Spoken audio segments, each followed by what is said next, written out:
kung saan may minomonitor pa nga rin tayong low pressure area na nasa loob ng ating Philippine Area of Responsibility. Etong low pressure area na ito ay katamtaman ang tsansa na maging isang ganap na bagyo.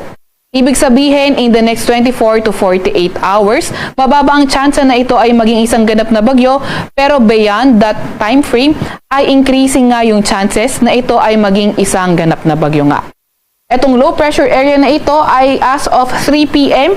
huling namataan sa layong 920 kilometers silangan ng Central Luzon. Yung kanyang trough o extension ay ang magdadala ng maulap na papawirin at mga kalat-kalat na pag-ulan, pagkidlat at pagkulog sa Bicol Region, Quezon, pati na rin sa may Aurora. Etong low pressure area na ito ay hindi naman niya na-enhance o napapalakas ang habagat, pero ang nagagawa niya ay napapairal, at dahil dito sa LPA napapairal nga ang southwest monsoon na nakakaapekto sa southern Luzon, central Luzon, sa may Visayas at Mindanao.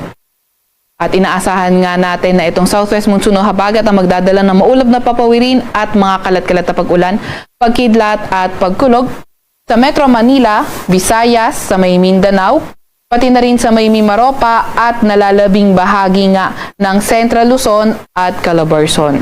Kaya yung mga inuulan ng mga nakaraang araw pa ay pinag-iingat sa mga banta ng pagbaha o hindi kaya pagguho ng lupa.